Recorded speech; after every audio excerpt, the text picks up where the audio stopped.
Okay, good morning and welcome back. And I'm already seeing some comments. Okay.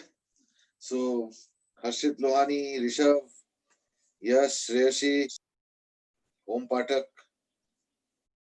Good morning to all of you. Messages have just come. Good morning messages.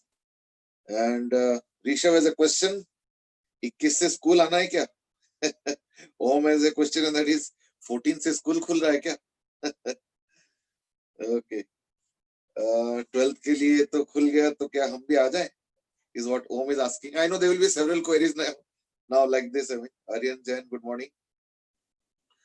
Well, to answer in short,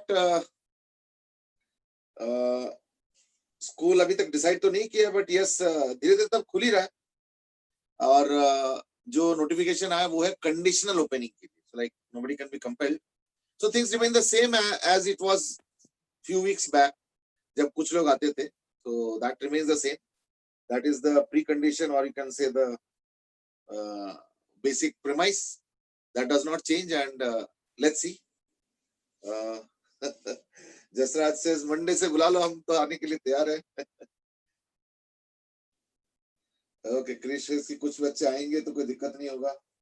well दिक्कत होगा नहीं होगा क्या होगा these are all matters of speculation now. Let's see what happens है ना. चलो now it's time to start.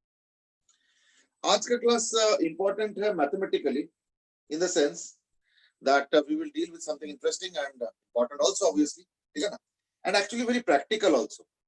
For example, I don't know how many of you have seen dams. I mean real life means jaake dam ke bade expanse ko enjoy karna and all. I hope you have done most of you. If you have done it then you must have enjoyed the beautiful scene actually, and that is on one side of the dam you have a huge water reservoir and on the other side, that is the downstream side, you have less water, and the best scene is when the dam releases water. You can really imagine the strength and the power and the force of water in that case. जब dam के sluice gate कहते हैं उसको, जिस gate से dam के पानी को रोक के रखा जाता है तो उसको बोलते हैं स्लुइस गेट्स, SLUICE. जब वो स्लुइस गेट्स को उठाया जाता है ना तो पानी जो निकलता है ना मतलब वो देखते ही बनता है. I have seen it in 2-3 places because I am from a township where there is a dam. You must have heard of Durgapur Barrage, या barrage, I don't know how you pronounce it. तो वो एक dam है and that is my hometown. I mean, तो like we have seen it hundreds तो होगा शायद 1000 भी हो सकता है. Thousands of times I mean, because whenever we have to go here and there, we have to cross the dam through a bridge and all. It's a big dam and India's first dam actually, made in India, and my hometown is that only. So I have seen it many times, and I have also seen it during rainy seasons when water is released.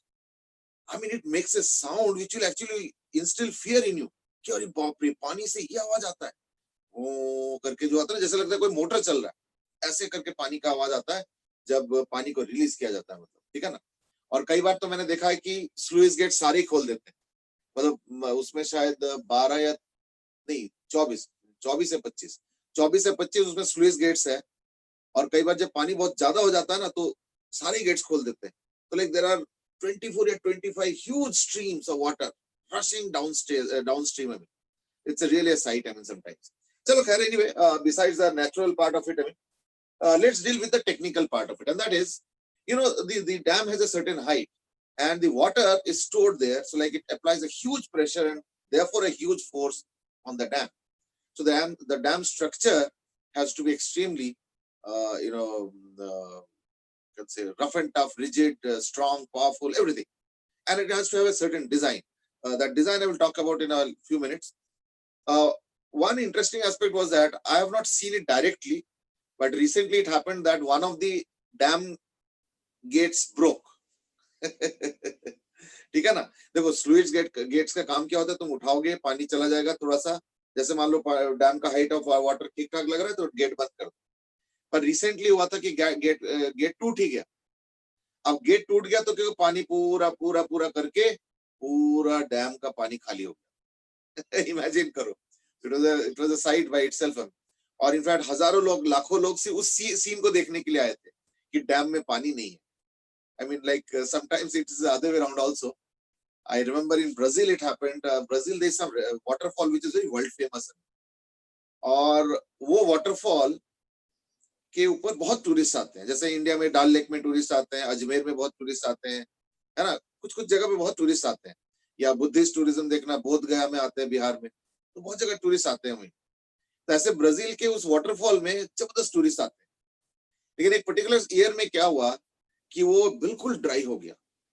Now the government was in like अरे बाप रे क्या हो गया, अब तो हमारे tourist आएंगे नहीं. लाखों टूरिस्ट आते हैं तो हमारे पास रेवेन्यू होता है, इकोनॉमी होता है, बिजनेस चलता है ना. ये तो सारा बड़ा बड़ा दिक्कत हो जाएगा, कोई आएंगे ही नहीं. तो देखो दिमाग कैसे चलता है. They give it a positive spin. कैसे ना, उन्होंने वर्ल्ड वाइड एडवर्टाइजमेंट्स निकाला. Once in a life time opportunity. अब देखो एडवर्टाइजमेंट का थीम क्या है, once in a life time opportunity, see this, नाम तो मुझे याद नहीं आ रहा है, सी दिस वाटरफॉल ड्राई. अब इमेजिन करो, ये नहीं कि वाटरफॉल देखने आओ, कि एक दुनिया का, मतलब दुनिया तो नहीं कहूंगा, जिंदगी का एक शायद अकेला एक पर्टिकुलर साल का अपॉर्चुनिटी है, कभी ऐसे मिलेगा नहीं. ये हमेशा लिविंग वाटरफॉल है, इस साल समहाउ नहीं है. तो therefore once in a life time opportunity, come and see this waterfall dry. And actually there were more tourists on that particular year. So that's how I mean. Chalo, anyway, coming back to the point, and that is, let's say if I draw the dam structure, it would be somewhat like this. ये river होता है, ये dam होता है, ठीक है ना, और यहाँ पे एक dam बनाया जाता है, बड़ा सा dam होता है. Dam का structure basically ऐसे होता है. And there is a reason. Reason is that obviously पानी यहाँ पे आके hit कर रहा है, या hit तो नहीं करूँगा, मतलब pressure दे रहा है.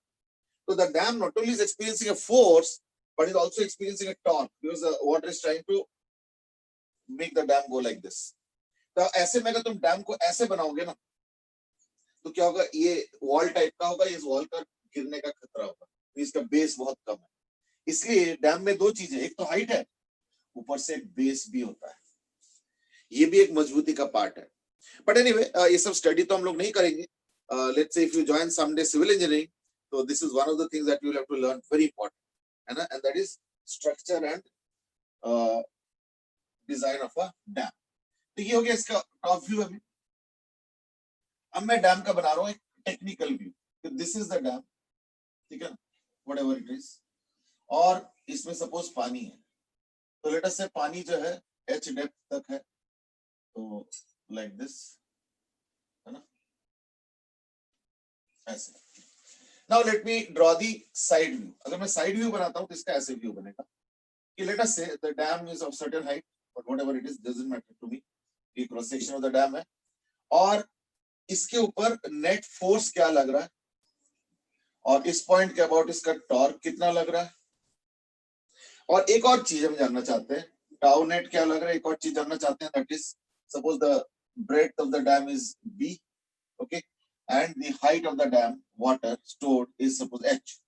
अच्छा, तीसरा एक चीज और जानना चाहता हूं, that is called as line of action of force. याद है ना, line of action of force का मतलब होता है कि जो नेट फोर्स आ रहा है इस डैम के ऊपर, उसके ऊपर तुम क्या, उस फोर्स को तुम कहां पे अप्लाई करो, सो दैट उस नेट फोर्स से एक सिंगल फोर्स होगा. देखो यहाँ पे तो the force is continuously there, and here also, everywhere there is force. But let's say the net force, whatever the net force turns out to be, I apply that net force at a certain point so that it produces the same net torque as I'm seeing here. Then that point or that line will be called as the line of action of force. I think we have done something similar to this in our earlier classes. So please go ahead.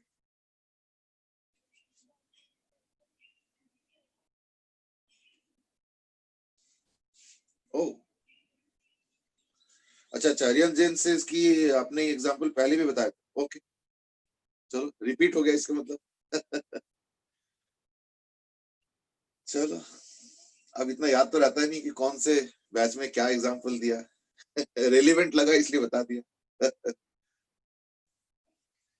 चलो, तो like if I look at let's say depth y, a pressure of rho gy will be there, and suppose I have taken a very small section of dy at that depth dy, at that depth y. So this is Y. And here actually the pressure is acting. Here the pressure is acting. And let's say this is a very small section or a thin section, I mean, and that is, let's say, dy.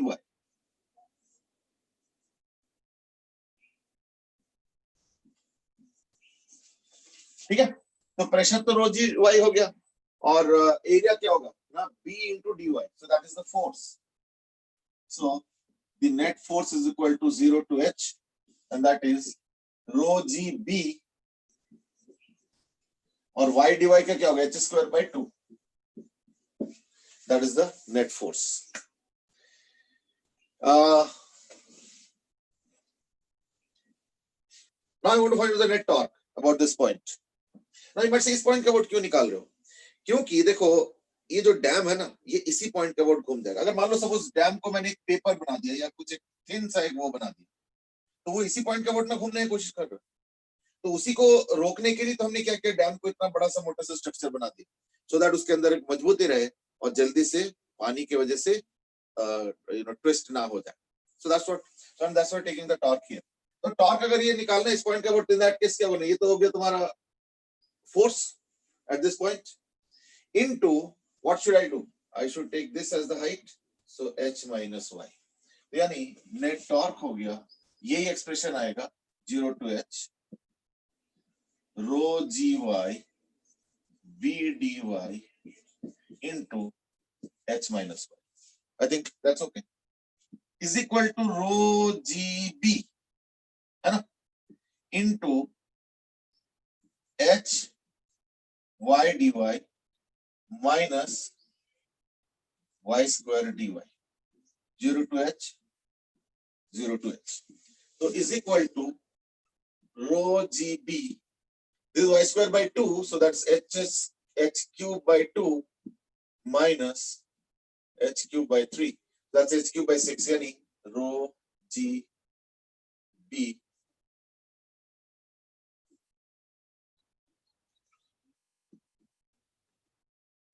so rho gb h cube by 6. That's the net torque. तो दो expressions आ गए, net force and net torque. अब line of action, तो यहां से कितने height के ऊपर, so let's call it as some kind of h dash, कितने हाइट के ऊपर एक सिंगल फोर्स लगाया जाए जो कि उसके बराबर है, और टॉर्क कितना ही होना चाहिए. So that's what is the meaning of line of action of force. तो क्या होगा, rho g b h square by 2 into h dash should be equal to rho gb h cube by 6. So therefore h dash will be, therefore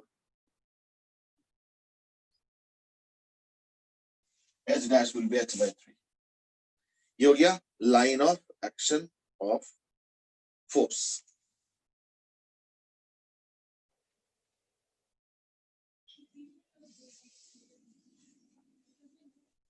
ठीक है,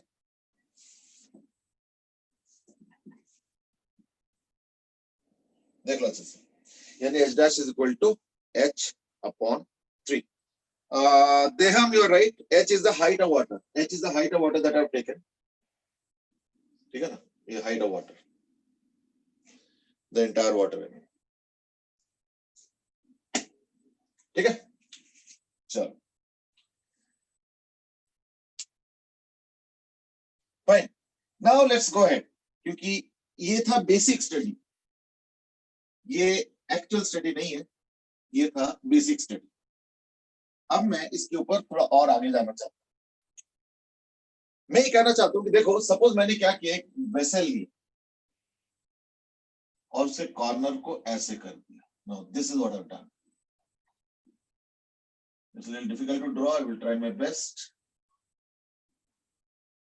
so that at least you get a semblance of understanding of what I'm doing.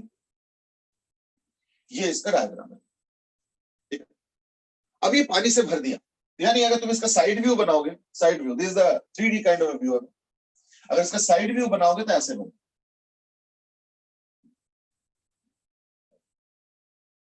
और यहां तक पानी से भरा हुआ है. Question is that what will be the force experienced by this quarter cylinder, ये क्वार्टर सिलेंडर, अगर इसका लेंथ एल है मान लो और इसका रेडियस अगर आर है, तो दैट इज द स्टेटस। तो मैंने क्या किया बेसिकली, वेसल का जो कॉर्नर था ना, उसको कट करके एक सिलेंडर से, क्वार्टर सिलेंडर से रिप्लेस कर दिया, एक क्वार्टर सिलेंडर। तो सवाल ये कि इस क्वार्टर सिलेंडर पे पानी की वजह से फोर्स क्या लग रहा है। Now this is a dam, this is also some kind of a dam, but the area is slightly different. So the question is force experienced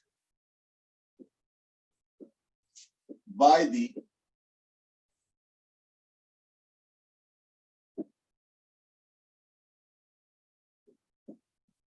quarter cylinder. ठीक है, that's the question. So I just give a minute to you to solve and then I will interview. Don't give the combined force. What you do is that you give the force in terms of Fx and Fy. Now there is a reason. Reason is that the water is going to be pushing this cylinder like this.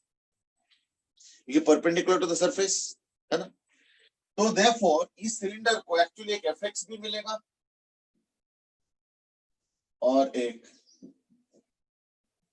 Fy भी मिलेगा. That's what I was saying. ठीक है ना? चलो, now let me start. If I draw this portion slightly bigger, so maybe what I can do is that I can draw this portion like this and some kind of like this. ये हो गया तुम्हारा वो centre वाला part. मैं काम करता हूं, मैं थीटा एंगल पे छोटा सा एक एंगल लेता हूं, डी थीटा. तो थीटा एंगल के बाद एक वेरी स्मॉल एंगल लेता हूं and that is D theta. तो इसके ऊपर प्रेशर आएगा.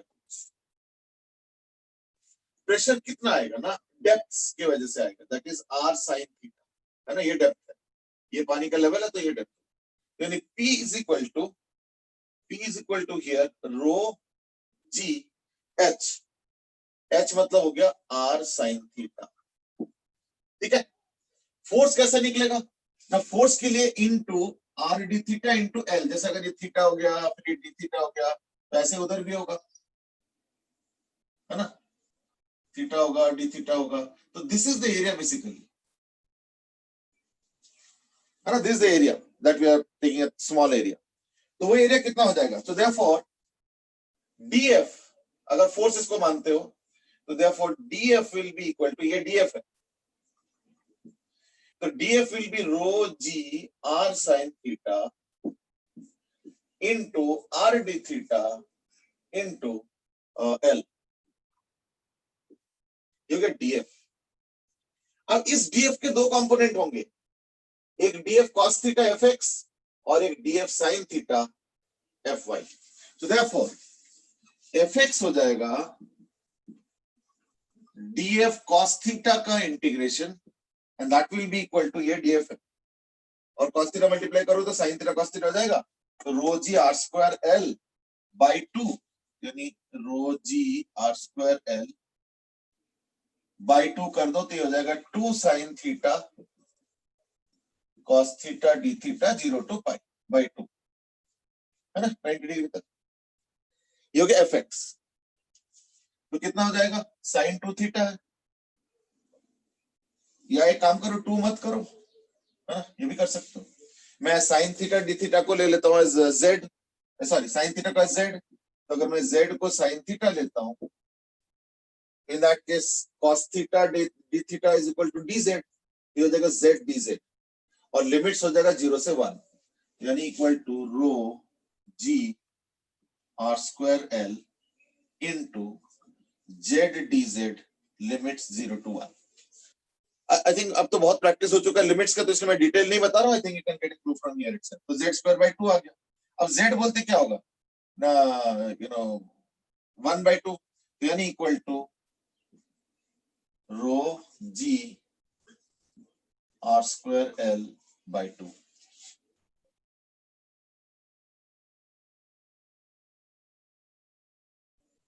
ठीक है, देख लो अच्छे से. ये हो गया F x.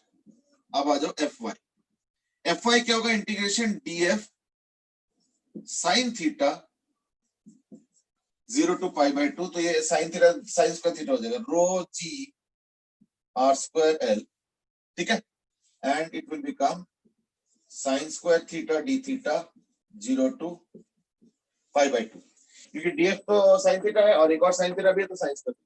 I hope you remember that sine square theta D theta का होता है पाई बाय 4, तो ये हो जाएगा equal to rho ji R square L into pi by 4, तो pi upon 4, so that is your fy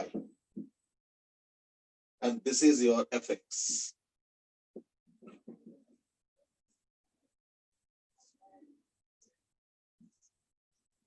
ठीक है, now let me tell you how possibly we could have got this expression much more easy. Try to understand, isn't this area acting like that of a dam area?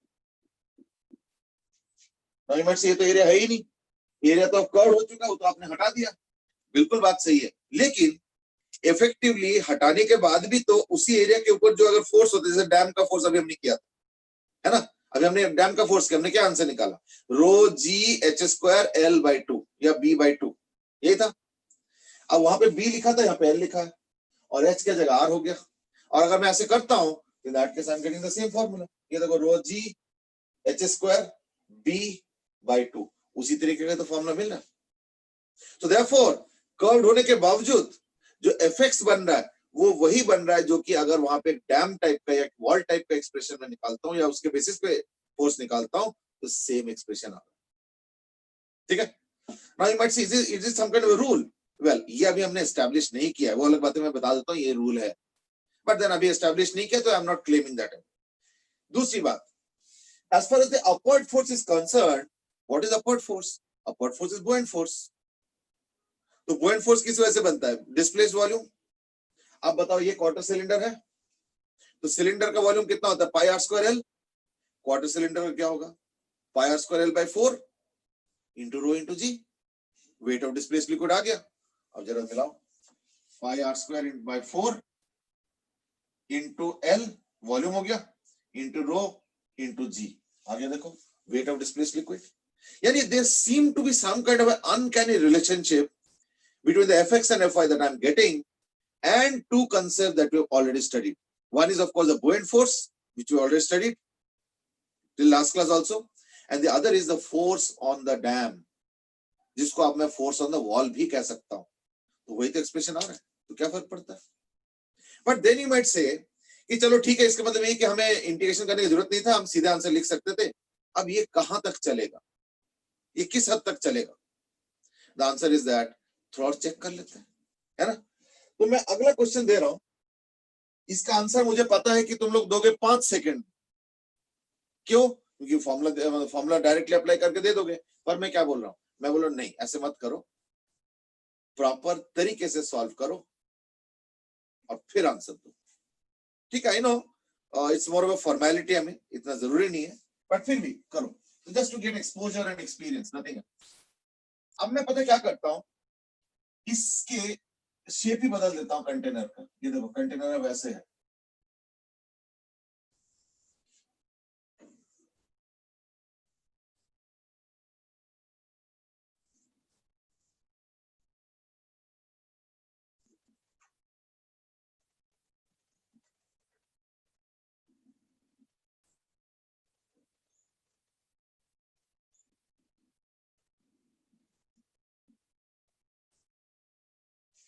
ठीक है, this is the shape of the container. Now question is, इस side wall पे आप कितना force लगाएंगे,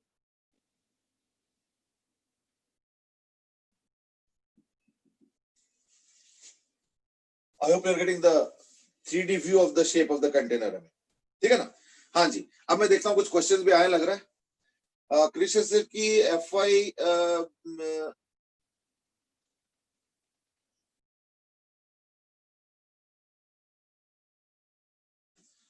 actually तुमने बहुत ज्यादा बड़ा सेंटेंस लिखा है क्रिश, अभी तक मुझे क्लियर नहीं हो पाया, but I hope you are correct, क्योंकि कुछ इक्विलिब्रियम के बारे में लिख रहे हो, कर्व सरफेस पे सेम होगा।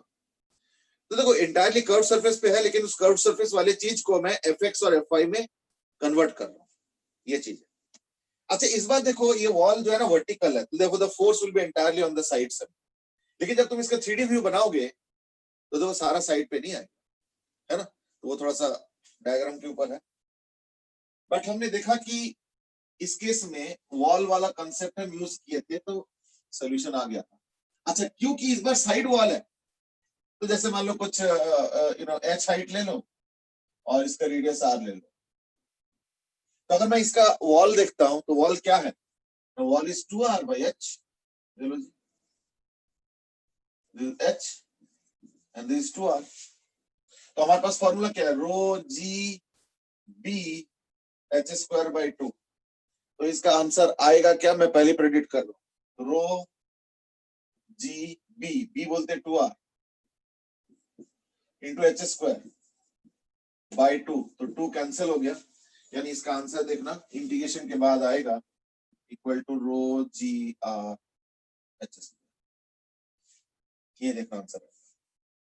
बट यस उसके लिए तुमको थोड़ा सा मेहनत करना पड़ेगा, क्योंकि तुमको तो इंटीग्रेशन से निकालना है ना, इंटीग्रेशन कर लो, थोड़ा सा प्रैक्टिस हो जाएगा, अच्छा है, और थोड़ा सा इंटीग्रेशन बनाने की स्किल भी बढ़ेगा, और 3D को विजुलाइज करके एक्सप्रेशन लिखने का स्किल भी बढ़ेगा, ये तो प्रैक्टिस है और क्या चाहिए।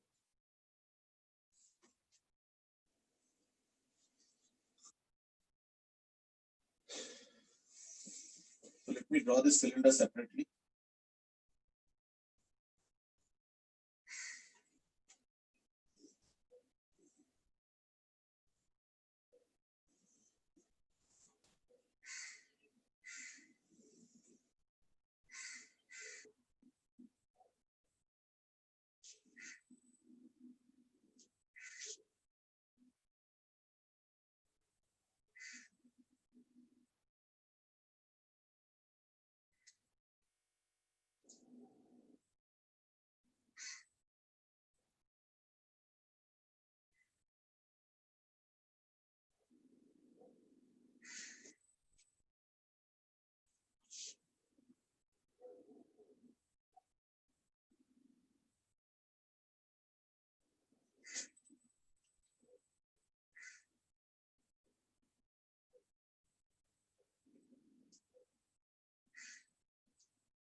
I'm also making the expression, but you don't need to look at mine. I mean, you can do your own expression and then you will can.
So now let me get through the expression now.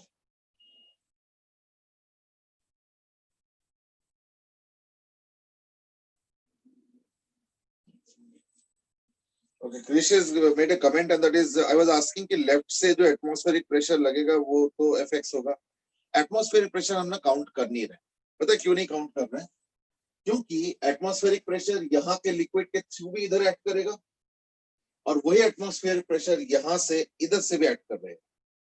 तो देखो atmosphere का pressure इस wall के ऊपर दोनों तरफ से exactly neutralize हो जाएगा. देखो atmospheric pressure हमने कहीं पे लिया नहीं. ठीक है ना? तो ये चीज anyway now let me recount.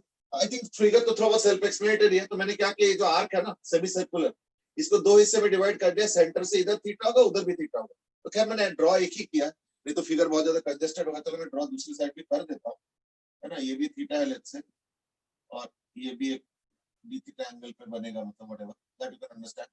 और उसके वजह से फोर्स ऐसे आएगा और एक ऐसे आएगा. तो फोर्स कितना होगा ना, ये छोटा सा एरिया में क्या होगा, ये आर्क लेंथ तो आर डी थीटा, और मैंने ऊपर से हाइट भी ले रखा है dy. तो इसका जो एरिया होगा वो होगा dy into R D. dy इसका हाइट, आर डी थीटा इसका ब्रेड. तो देखो are D theta into dy, ये हो गया इसका एरिया. प्रेशर इसके परपेंडिकुलर होगा radially and towards the centre. तो इस प्रेशर का वैल्यू हो गया h रो जी. h बोलते हैं डेप्थ, y रो जी. इसके वजह से df क्रिएट होगा. df, ये df कितना होगा ना, प्रेशर रो जी वाई इंटू एरिया मैंने ये लिखा, ये देखो ये हो गया df. अब इसके लेंगे कंपोनेंट्स. तो कंपोनेंट्स क्या होगा ना, एक तो df का cos थीटा कंपोनेंट होगा इधर, इस वाले df का भी cos थीटा कंपोनेंट इधर होगा. जो sin थीटा कंपोनेंट है वो देख रहे हो आपस के कैंसिल हो रहे हैं, इसलिए मैंने लिया भी नहीं, जरूरत ही नहीं है. It's only the cos theta component which is happening dfx.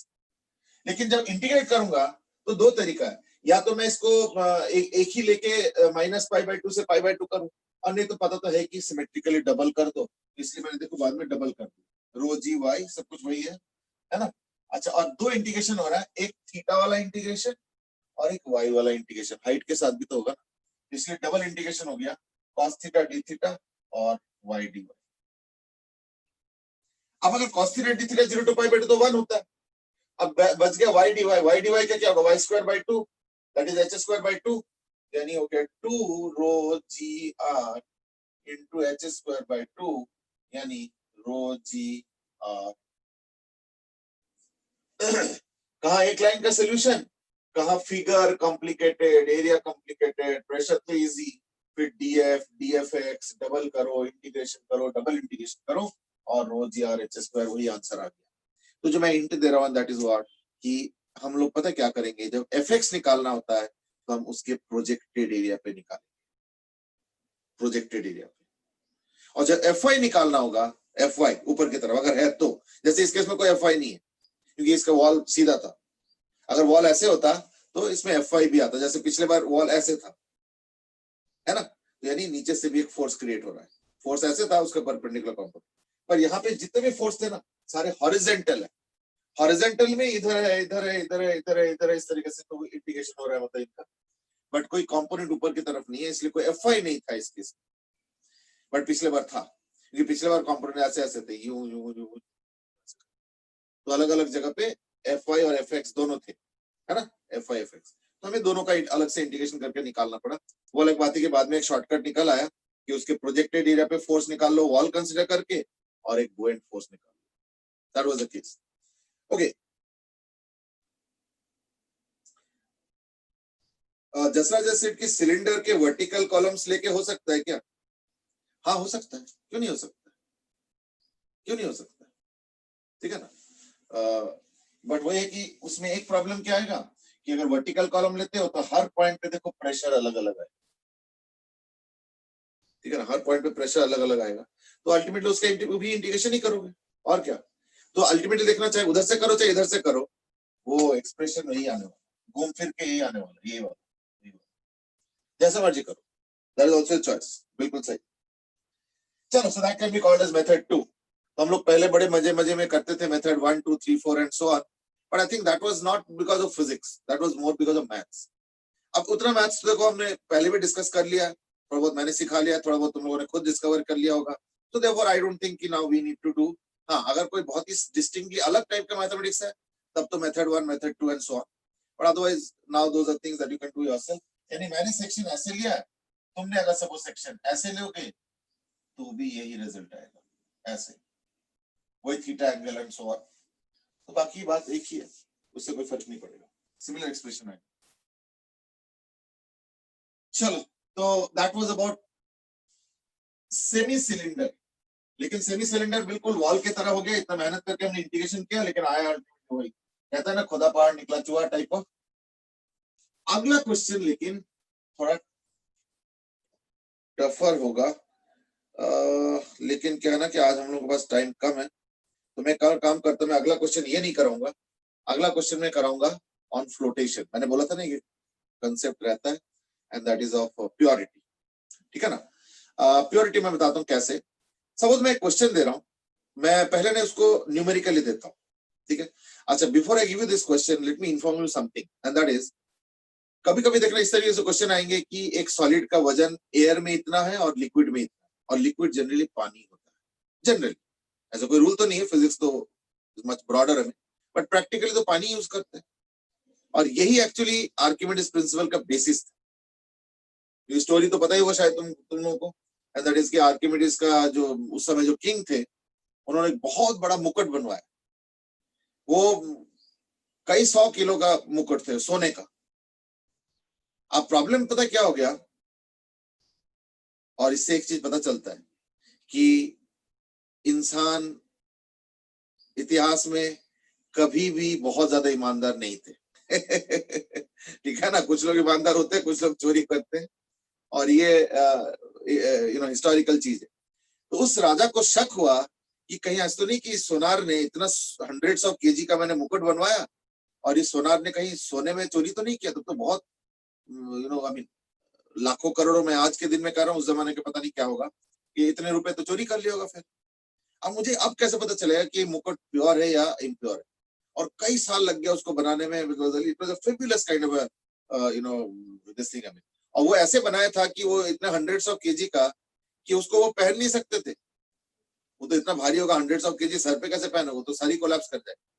तो वो क्या करते थे, मतलब किए थे कि थोड़ा ढक ढुक के, मतलब कि वो मुकुट है और उसके आसपास कुछ सपोर्टिंग रॉड्स वगैरह लगा दी और उसको ढक दिए, कुछ होता है ना पर्दे वर्दे टाइप की कुछ हट दी, और वो परमानेंट वहीं रहेगा.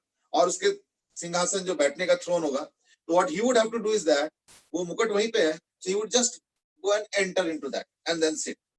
जो सामने वाला उसको क्या पता कि ये पहने हुए हैं या राइट साइड से सपोर्ट है, और है ना इस तरीके से. So that was what he did, because it would be so heavy. अब उनको ये समझ में नहीं आया कि मैं इसका प्योरिटी कैसे जज करूं, कि सोनार ने कहीं चोरी तो नहीं किया. अब उन्होंने आर्किमिडीज को बोला कि भाई तुमको 7 दिन का मोहलत दे रहा हूं, मुझे इसका जजमेंट करना. तो उन्होंने बोला ठीक है, इसको पिघला देते हैं और फिर देख लेते हैं इसने सोना उतना दिया या नहीं दिया. वो तो बहुत आसानी से बस. बोला ना ना ना, वो नहीं करना है. तो क्यों नहीं, ये 7-8 साल लग गए इसको बनाने में. अब अगर मैं मान लो जज कर भी लूं पिघला के कि क्या बोलते हैं प्योर है या नहीं, तो क्या होगा, मैं उसका गर्दन काट दूंगा, इतना ही होगा और क्या होगा. पर मेरा मुकुट तो चला गया. ये मुकुट अब मेरे लिए प्रेस्टीज इश्यू है, मैं इसको वो नहीं कर सकता. अब पूरे कंट्री में फैल चुका है कि राजा के पास ये मुकुट है, कल से नहीं मिलेगा तो फिर पता नहीं क्या क्या अफवाहें फैल जाएंगी. तो ये नहीं करना है, तुमको और तरीका सोचना है. अब और क्या तरीका होगा, उस समय इतना साइंस डेवलप्ड ही नहीं था. तो वो सोचते सोचते एक दिन वो लास्ट डेट आ गया था कि उनको मार दिया जाएगा. इस तरीके से कहानी है, पता नहीं कैसे. तो उन्होंने एक चीज ऑब्जर्व किया कि अगर एक पत्थर को हम हाथ में रखते हैं तो भारी फील होता है, और वही पत्थर अगर पानी में वजन करता हो तो हल्का फील होता है. फिर उन्होंने कुछ और लिया, जैसे कोई बर्तन ले लिया लोहे का, वो भी देखा कि भारी है. फिर पानी में डाल के जब कर रहे तो हल्का फील हो रहा है. तो उनको लगा कि अच्छा, इसके मतलब पानी में डाल के हल्का फील होता है. कितना हल्का फील होता है देखते हैं जरा. तो पत्थर को हवा में, पत्थर को पानी में, लोहे को हवा में, पानी में, फिर किसी और चीज को हवा में, पानी में. तो उन्होंने देखा कि एक सिस्टम है, कोई रैंडम चीज नहीं है, कोई रैंडम चीज नहीं है, कि इससे हम कुछ जज कर सकते हैं. कि मान लो मैं एक काम करता हूं, मैं 20 किलो सोना ले लेता हूं. अब मुझे नहीं पता कितने किलो का वो मुकुट था, लेट से 20 किलो या 100 किलो जो भी था. 100 किलो का प्योर गोल्ड लेता हूं, पिघला के एकदम देख लिया मैंने प्योर गोल्ड, और उसको हवा में वजन करो, पानी में वजन करो, और जितने किलो का मुकुट है उतने ही किलो का सोना लेना, और उसको पिघला के प्योर करके फिर उसको हवा में और पानी में, और उस मुकुट को भी जो है हवा में और पानी में वजन कर लो। अगर सेम सेम आता है दोनों एक्सपेरिमेंट में तो यानी वो मुकुट प्योर है, और अगर नहीं आता है तो यानी इम्प्योर है। अब कितना सिंपल चीज है, और वो दिमाग में उसी टाइम स्ट्राइक किया कि पत्थर को हवा में वजन करो, पानी में वजन करो, लोहे को हवा में वजन करो, पानी में वजन करो। That was the simple idea. अच्छा, इसमें इस content that was the story. I mean फिर वो आगे का स्टोरी तो ऐसी है, पता नहीं क्या सही है गलत है। इज दैट वो नहा रहे थे बाथटब पे, तब ये आइडिया स्ट्राइक किया, तो वो बिना कपड़े के जो है कोई होश भी नहीं रहा, क्योंकि उनको ये था कि हम तो मार देंगे, अब 7 दिन होने वाले, 7 दिन का मोहलत दिया गया था, तुम अगर नहीं कर पाते सॉल्व तो खत्म। उस जमाने में सजा ये होते थे। तो फिर उनको सोल्यूशन मिला तो दौड़ के गए विदाउट इवन नोइंग कि नहाया है अभी, कुछ पहने भी नहीं, and all she rushed ran outside the streets, I mean, shouting eureka eureka. Eureka in Greek means I've got it, I've got it, this kind of. And then he went to the king and whatever I don't, so the rest of the story is just let it be story. I mean the science was that part. अब यहाँ पे एक चीज थोड़ा ध्यान रखना is that water का density 1 का एक बहुत बड़ा फायदा होता है, ये एग्जाम में यूज कर सकते हो। दैट इज सपोज कोई चीज का मास है 32 ग्राम इन एयर और 28.5 ग्राम इन वाटर। इसको समझो अच्छे से। अगर किसी का वजन 32 ग्राम इन एयर है ना, एयर पे अगर इतना है और वाटर पे अगर इतना है, तो रिडक्शन इन वेट कितना हुआ? 32 और इधर 28.5, तो यानी 1.5 और 2, यानी 3.5 ग्राम का रिडक्शन इन वेट। और रिडक्शन इन वेट क्या होता है ना? It is equal to the weight of displaced liquid. हमने पढ़ा है ना पहले। तो वेट ऑफ डिस्प्लेस्ड लिक्विड क्या है? 3.5 ग्राम। लेकिन वाटर का डेंसिटी क्या है? 1 ग्राम पर सीसी। यानी इसका वॉल्यूम हो गया, इस चीज का जो वॉल्यूम है, इसका वॉल्यूम आ गया इक्वल टू 3.5 सेंटीमीटर क्यूब। ये इसका डायरेक्ट कैलकुलेशन होता है। ये पानी में ही यूज कर सकते हो, अनफॉर्चुनेटली बाकियों में यूज नहीं कर पाओ, क्योंकि बाकियों में फिर वो डेंसिटी ऑफ दैट लिक्विड वगैरह वो सब भी आ जाएगा। बट देन उसमें भी कर सकते हो, बट देन कैलकुलेशन ज्यादा होगा। इसमें क्या है ना, सिंपल माइनस करो आंसर है, ठीक है ना। So that is one advantage with water. हमें इस तरह ध्यान रखना, कई बार वाटर का क्वेश्चन आता है, हम लोग बहुत ज्यादा कैलकुलेशन में लग जाते हैं, इतना जरूरत नहीं है। Wait of displaced liquid is this, and therefore the volume is also equal to that in numerical terms. Obviously ये तो 3.5 ग्राम फोर्स है, और ये हो जाएगा तुम्हारा जो है 3.5 centimetre. Obviously units are different, but they do have a correlation. ये ध्यान रखना। अच्छा, अब मैं इसके ऊपर एक क्वेश्चन दे रहा हूँ। सपोज मैं कहता हूँ कि गोल्ड का जो डेंसिटी होता है ना कुछ 19 के आसपास है, कॉपर का 9 पॉइंट कुछ है, तो मैं इसको सिंप्लीफाई कर लेता हूँ। 19 पॉइंट समथिंग, 9 पॉइंट समथिंग, तो मैं कह रहा हूं कि density of gold is suppose equal to 19। Simplify कर रहा हूं। Density of copper is suppose equal to 9। ठीक है। अब मेरे पास एक सैंपल है, suppose 45 grams of gold, some impure gold. Now you might say ये कॉपर की बात क्यों कर रहे हो? क्योंकि gold is not something that you can make ornaments from, क्योंकि gold is like very soft, और gold कुछ आटे की तरह, जैसे रोटी बनाने के पहले आटे का नहीं होता है, जैसे ऐसे गोल्ड होता है। तो उससे कोई इंस्ट्रूमेंट बोल रहा हूँ बार बार, कोई ऑर्नामेंट तुम नहीं बना सकते। उसमें थोड़ा कॉपर डालते हो तो गोल्ड में थोड़ा हार्डनिंग होता है, उसी से फिर से इंस्ट्रूमेंट बोलने वाला था, उसी से ऑर्नामेंट बनता है। ठीक है ना, मेरे दिमाग में इंस्ट्रूमेंट ही रहता है, ऑर्नामेंट तो कभी ना पहना है ना कभी, except for this if you call it as an ornament, otherwise कभी नहीं पहनता हूं। तो and I don't like it also. अब देखो, ऑर्नामेंट बनाने के लिए जो इम्प्योरिटी डालना हो तो वो है कॉपर। पर देखो कॉपर तो एक लिमिटेड अमाउंट में डालोगे ना, या कॉपर ही बना दोगे बहुत सारा, तो इन दैट केस गोल्ड तो है ही नहीं, कम है, तो यानी क्या वो फिर चोरी हो जाता है, यानी that is like being cheating, getting cheated. तो वो चीज है। तो सपोज मेरे पास एक 45 ग्राम का इम्प्योर गोल्ड है, ठीक है, और सपोज एयर में तो उसका 45 ग्राम है, और वाटर में सपोज है 42 ग्राम। ठीक है। Question is find percentage purity. Go ahead.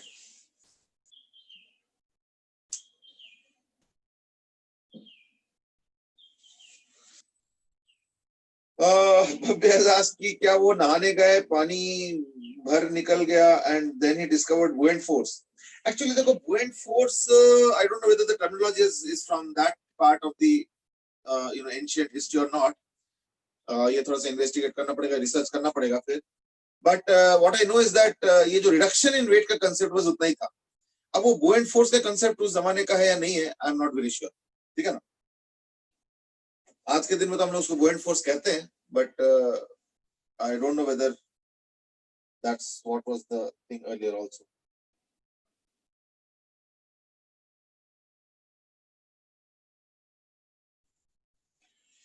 अच्छा, आई थिंक शायद बोलेंगे अटेंडेंस लेने के लिए. चलो इन द मीनवाइल इसको सॉल्व करो. गोल्ड का डेंसिटी 19, कॉपर का 9, एयर में 45 ग्राम, वाटर में 42 gram. To find out the percentage purity.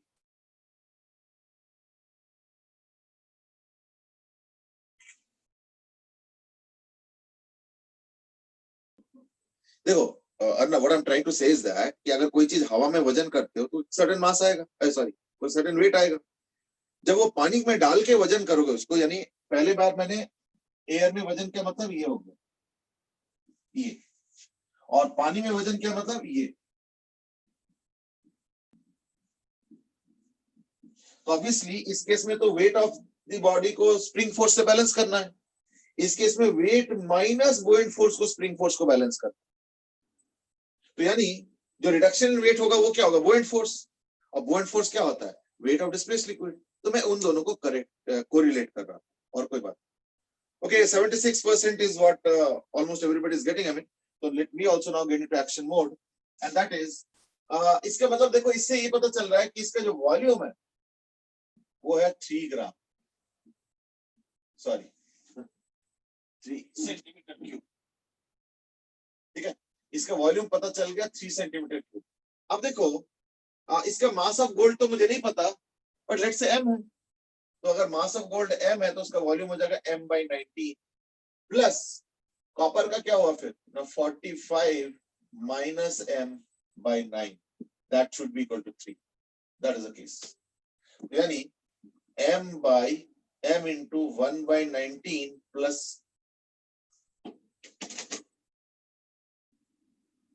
1/9 minus 1/19 is equal to, है ना, 45/9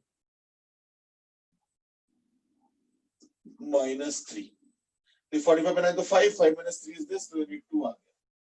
यानी m is equal to 2 into 9 into 19 by 19 minus 9 is 10. तो यानी 5 हो जाएगा. तो 9 into 19 by 5 ग्राम. ये हो गया मास ऑफ गोल्ड. प्योरिटी के लिए क्या करेंगे, 45 से डिवाइड करेंगे. तो therefore percentage purity is equal to 9 into 19 by 5 into 45 into 100. So 9, 5, 5 से 25, ये 4 हो गया, यानी 76%. अर्नव एक बार देखो जरा, अब is it okay now?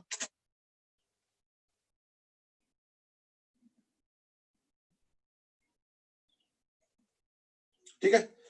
Well 76 बहुत लोगों ने दिया है. सोम, श्रेयसी, अंश, आदित्य, अनुषा, ध्रुव, ऑल गेटिंग 76. ओके, अब मैं इसको जनरलाइज करना चाहता हूँ. ठीक है, अब मैंने हिंट तो दे दिया कि कैसे क्वेश्चन सॉल्व होता है. अब मैं इसको जनरलाइज करके ये जानना चाहता हूँ कि इसी क्वेश्चन में, है ना, इसी क्वेश्चन में एक और टाइप का बनता है. तो इसी को एक काम करो, दोबारा कर लो. एयर में 45 और वाटर में 42. ठीक है. और एक चीज है कि रो गोल्ड हो गया तुम्हारा जो है 19, और इस बार नो एडल्टरेशन. तो ये 100% प्योर हो गया. The answer is that no adulteration, fine, but there is some bubble inside. there is some bubble inside. तुमको बबल का वॉल्यूम बताना है. Find bubble volume. Find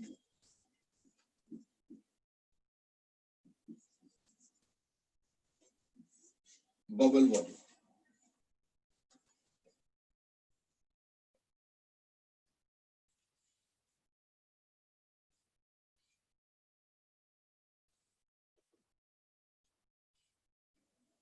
similar है, कोई ज्यादा दिक्कत नहीं है, आराम से कर सकते हो. Okay, Aditya Matra has given almost immediate answer, and that is 0.63 centimeter cube ना. चलो तो या got it. तो एयर में वजन हो गया 45 ग्राम, वाटर में यानी इसका टोटल वॉल्यूम हो गया 3 ग्राम. लेकिन क्योंकि एयर में 45 ग्राम यानी उतना ही गोल्ड है, तो इसका वो कितना होगा ना, 45/90. तो यानी total volume is equal to 3 centimetre. क्यों? वाटर है ना, तो वाटर में जो रिडक्शन इन वेट होता है ना 3 है, तो यानी वही वॉल्यूम हो गया 3 सेंटीमीटर क्यूब. तो therefore now actual volume of gold is how much, 45/19. यानी 45/19 plus volume of cavity should be 3. That means volume of cavity will be 3 minus 45/19. ठीक है? And that is equal to 57 minus 45 is 12. That's 12 upon 19 centimeter cube. So I think that's why we are getting the answer as 0.63. Shreyas is given an answer of 0.7. I don't know whether you have rounded off or not. 12/19 कितना आ रहा है by the way? I think 0.63 around it. मैं भी calculate कर लूं. So it's like 12 divided by 19. हाँ 0.63 आ रहा है. ठीक है ना? So we're getting 0.63 only. यानी 0.63 centimeter cube. ठीक है? Just a second. तो ये आ गया. अच्छा, अब मैं इसको ना जनरलाइज करना चाह रहा हूँ. Let's generalize. Suppose I say that there is a pure gold, rho G, and copper, rho C, and M is equal to mass in air, and ML is the not mass, I mean weight, but in centimeter cube units. So sometimes mass and weight are the same. Centimeter units में क्या होता है? Centimetre and CGS unit में क्या होता है? अगर 10 ग्राम है तो यानी 10 ग्राम वेट, हम लोग इसको इस तरह से लिखते हैं. ठीक है? सो MA is the weight in air, this is weight in liquid, and liquid also has a density rho L. Now to find out percentage purity. Go ahead. Try for the expression now. Generalized expression. Go ahead.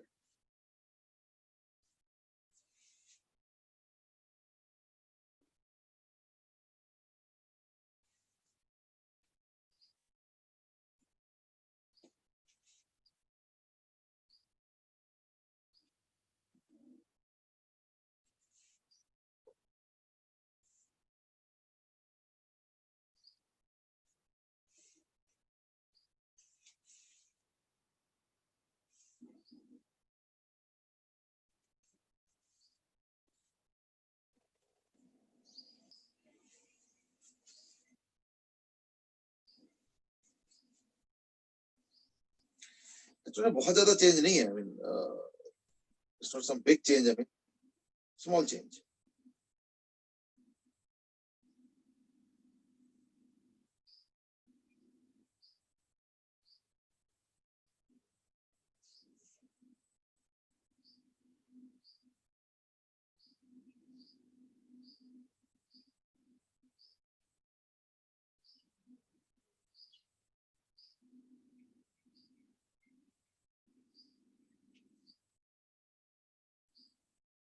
Okay, Aditya has given an answer, and it's a little wrong one, and it's a little difficult to write. I understand. It's difficult to write. I understand.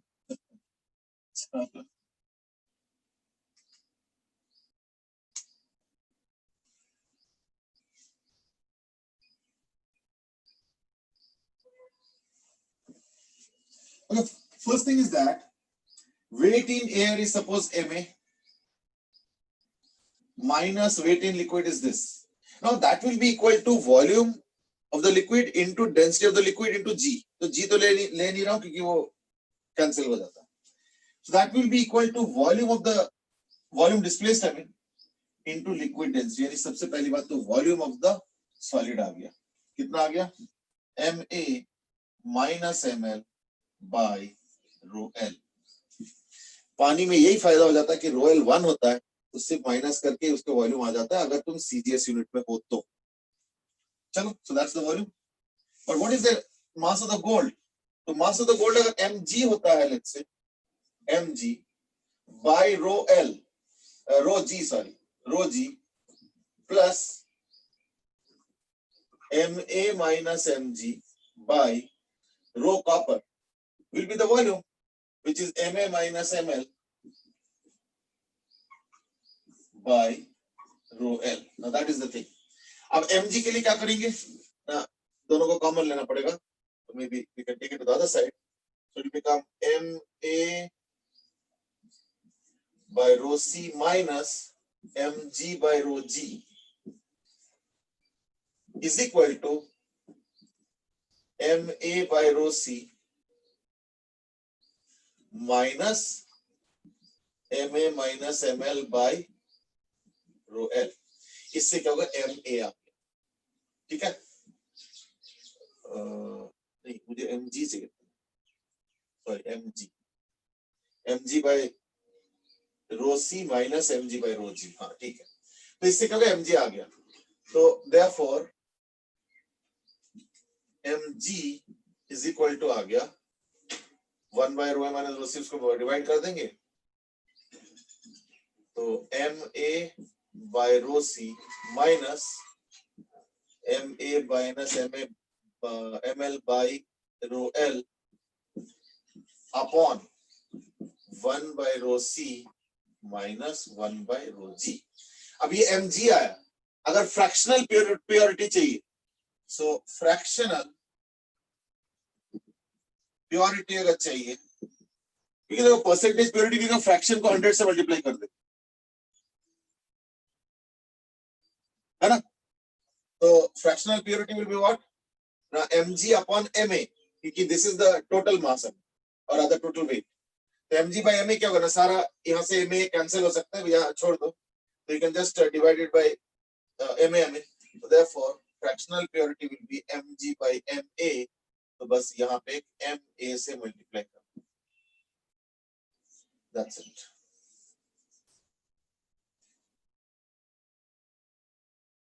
ठीक है ना? So that's the fractional purity of it. Okay, there are more answers coming up, but I know it's very, it's very difficult to type it out. I mean, though of course many people have very patiently done the effort. I mean, good thing. Have patience. चलो, anyway, fractional purity हो गया. mg by ma. mg तो निकल गया. इधर mg common लेके सारा कुछ करके mg आ गया. by ma करो तो थोड़ा बहुत कैंसिल कर सकते हो. That is the fractional purity. Fractional purity को 100 से मल्टीप्लाई करेंगे तो इन दैट केस क्या होगा ना? परसेंटेज प्योरिटी भी आ जाएगा. ठीक है? एक्चुअली जनरलाइज करने का मन इसलिए रहता है क्योंकि कई बार ना एक पर्टिकुलर केस में हम लोगों का माइंड अच्छा चल जाता है. जैसे उसको जनरलाइज करो तो कई बार ना पैरामीटर्स बढ़ जाता है या बढ़ते हुए दिखता है. जनरलाइज करने से कोई पैरामीटर तो नहीं बढ़ता है, बट पैरामीटर्स बढ़ते हुए दिखता है, इट इज फील होता है. So then sometimes we get little stuck up कि पता नहीं कैसे करना है. So that's why I just thought कि थोड़ा सा एक्सपोजर मिल जाए, है ना? चलो आज तो इतना ही करेंगे. कोई नया चीज के लिए अब तो और टाइम नहीं है. Just to inform you that the syllabus of the upcoming CPT that is on Wednesday will be SHM full including damped. ध्यान रखना, SHM full होगा, damped भी होगा और liquids. चलो, with that note, small happy note on winter break. I mean, let's end the day, and whatever you've done till now is the syllabus for your next CPT. Meet you on Monday, and in the meanwhile, as usual, Sunday is the revaluation time and evaluation time. So hopefully, you get a little bit of time to fill up your chart as to what you've done or not done, or what was planned, and so on, so that you can also track what you are progressing, and also subject wise whether you're progressing in a systematic rate and a balanced rate or not. Fine. Chalo, that's it for today. Meet you on Monday. Bye-bye.